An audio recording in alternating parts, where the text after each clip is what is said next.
एक सवाल हर एक के मन में है रोहित, वो सवाल ये है कि क्या वजह है कि आप लोगों की तरफ से अपने सीएम का नाम अनाउंस नहीं किया गया?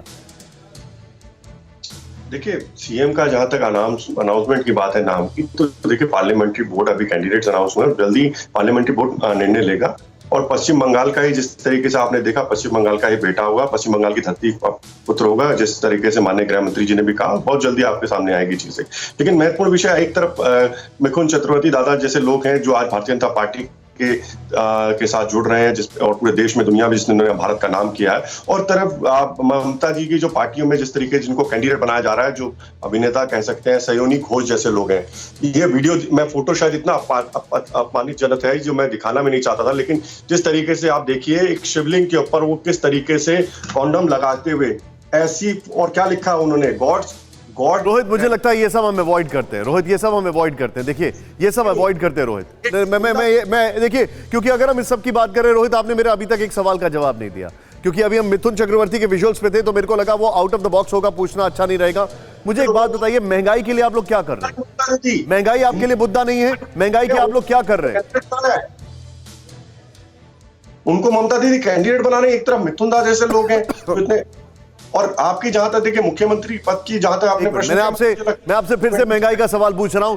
महंगाई के लिए आप क्या कर रहे हैं? ये सारे ऑप्टिक्स अच्छे लगते हैं, बहुत अच्छी लगती है तस्वीरें देखने में, कौन आपके साथ आ रहा है नहीं आ रहा है, लेकिन अल्टीमेटली इंसान जब घर में घुसता है तो उसको ये देखना होता है कि घर कैसे चलेगा। यहां पर पेट्रोल डीजल के दाम कहां जा रहे हैं, एलपीजी सिलेंडर के दाम कहां जा रहे हैं, देश की सेवा में खुद बलिदान होते जा रहे हैं। देखिए, मुझे लगता है कि जहां तक बात है क्रूड ऑयल की बात है, पेट्रोलियम की बात है, वो इंटरनेशनल मार्केट के साथ डाउन होता है, और मुझे लगता है जल्दी कम भी होगा। आशा मैं आपकी बात से एग्री नहीं करता हूं, मेरे पास फैक्ट्स हैं जो कि शायद आपको चुप जाएंगे, इसलिए मैं बोलना नहीं चाह रहा था, लेकिन क्योंकि आपने ऐसी चीज रखी है तो मुझे एक बात बता दीजिए, जब पहली बार आपकी सरकार आई थी तब क्रूड ऑयल के क्या दाम थे? क्रूड ऑयल पर बैरल क्या दाम था? 100 रुपए के आसपास, 90 रुपए के, $90 $100 के आसपास, और पेट्रोल डीजल के दाम थे 74 रुपए। आज क्या है? $60 पर बैरल, और पेट्रोल डीजल के दाम 100 को छू रहे हैं। अब मुझे बताइए, इंटरनेशनल कहां से आ गया इसमें एंगल? देखिए निशांत जी, मुझे लगता है कि जल्दी, उम्मीद है कि जल्दी कम भी होंगे। विषय वो नहीं है, देखिए जिस तरीके से हमने देखा यूपी के समय कितने तो लगातार उसको, सर विषय वो कैसे नहीं है? लेकिन देखिए, विषय कैसे नहीं है? आप थोड़ी डिसाइड करेंगे कि विषय क्या है क्या नहीं है, ये तो जनता डिसाइड करेगी ना सर। आप वो कैसे डिसाइड कर लेंगे? आप एक बात बताइए, आप यहां पर शिवलिंग का विषय लेकर बैठे हुए हैं, जनता बोल रही है मेरे मन में भगवान है, कण कण में राम है, लेकिन मेरे को पैसा तो खुद ही देना पड़ता है, वो तो भगवान श्री राम जी आके नहीं देंगे ना सर। एलपीजी का खुद ही पैसा खर्चा करना पड़ता है, गाड़ी चलाते हैं पेट्रोल का खर्चा लगता है, डीजल का खर्चा लगता है, उसके लिए कहां पे भगवान आ जाएंगे?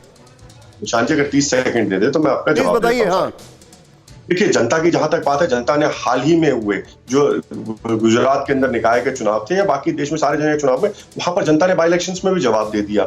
जनता मोदी जी के साथ खड़ी है, जनता भारतीय जनता पार्टी के साथ खड़ी है, एक बात। दूसरी बात जो आपने कहा, देखिए मोदी जी आज गरीबों को आवाज नहीं दे रहे, क्या वो गरीब भी देख रहा है? आपने जिस तरीके देखा आयुष्मान भारत मांगे, लेकिन आप बीच में ऐसे सवाल रख रहे हैं, क्या ये पॉलिटिकल एरोगेंस नहीं है? अगर आप ये बोलते हैं कि निकाय चुनाव ने आपको जिता दिया, इसका मतलब आपकी प्राइस राइज एक्सेप्ट कर ली, ये आप कैसे बोल सकते हैं? नहीं, मैंने कहा आपको, शायद आपने निशांत जी सुना हो, कि जल्दी उम्मीद है कि जल्दी वो कम भी होगा। सरकार को भी चिंता है, मोदी जी को भी चिंता है, और बिल्कुल नहीं, जनता की वजह से आज हम सब कुछ है, और बिल्कुल उसमें कोई वो नहीं है। मैंने कहा कि जनता का आशीर्वाद, प्यार मोदी जी के साथ बना हुआ, मैंने ये नहीं कहा कहीं पे भी एरोगेंस नहीं है, मैंने आशीर्वाद और प्यार कहा। मुझे लगता है कि मोदी जी के साथ बना हुआ है, और आप देखिएगा जिस प्रकार से आपने, मोदी जी ने कुछ गरीबों के लिए, अगर आपने देखा कि आवास योजना के तहत आवास भी उन गरीबों को पहुंचाया, आयुष्मान भारत भी उन गरीबों को 5 लाख रुपए का हेल्थ इंश्योरेंस दिया, उस माँ को। अच्छा रोहित, मैं आपको थोड़ा सा रोकूंगा, मैं एक दो तस्वीरें अपनी स्क्रीन पर दिखाना चाह रहा हूं, 2 तस्वीरें। एक ये जो तस्वीर है जिस तरीके से उन्होंने हाथ पे हाथ मारा, और दूसरा वो हाथ लेकर एक साथ जो खड़े हुए, मुझे लगता है आज के ये 2 आइकॉनिक मोमेंट है। अपनी स्क्रीन पर ये दोनों तस्वीरें हम एक बार दिखाना चाहेंगे, और उसके बाद मैं आपके पास वापस आ रहा हूं, बल्कि टीएमसी से जो हमारे साथ हैं, जो पॉलिटिकल एनालिस्ट हैं बादल देवनाथ जी, उनके पास मैं आ रहा हूं। ये देखें, ये 2 आइकॉनिक तस्वीरें देखिए आप। एक तस्वीर में आपको केमिस्ट्री दिख रही है, और दूसरी तस्वीर में आपको सिंबॉलिज्म दिख रहा है। ये दोनों तस्वीरों के मतलब समझें आप। सिंबॉलिज्म यानी जो बंगाल का एक आइकन है, पहले तो टीएमसी के जो आइकन है वो भी दिखाई दे रहे हैं आपको, मुकुल रॉय वगैरह सब एक साथ, अर्जुन सिंह जो उनके एकदम स्टॉलवर्ड्स हुआ करते थे लोकल लेवल पर, जो पिछली बार भी चुनाव में आ चुके थे बीजेपी में, वो।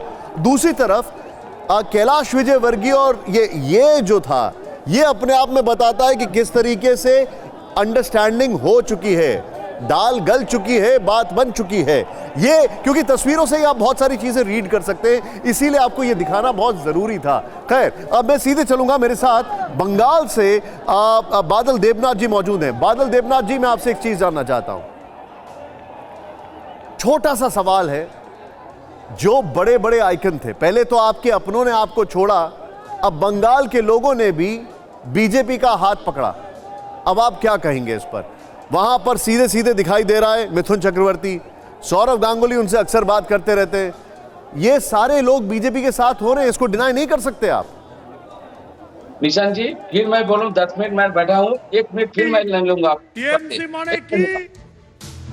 सौरभ गांगुली करके देखिए, सौरभ गांगुली करके 1 महीने 2 महीने सौरभ गांगुली, उसको डायरेक्ट मैं कह रहा हूं टीवी 9 में सौरभ गांगुली को थ्रेटनिंग दिया गया था, उसका हार्ट अटैक भी हो गया। उसका बेटी ने रिक्वेस्ट किया, फेसबुक में रिक्वेस्ट किया, मेरे पिताजी को छोड़ दो, मेरा पिताजी राजनीति पसंद नहीं करते। और सौरभ गांगुली इंटरनेशनल प्लेयर है, रोहित भैया अभी जूनियर है, उसको मैं एक सलाह दूंगा, पहले डिबेट में बैठने के आगे फिलोसफी जानो, राष्ट्र विज्ञान जानना चाहिए, उसके जब पॉलिटिक्स के ऊपर पूरा जानकारी। अरे सर, वो कोई जूनियर नहीं है, आप अपने हिसाब से जूनियर सीनियर मत डिसाइड करो, बंगाल में भी यही कर रहे हो।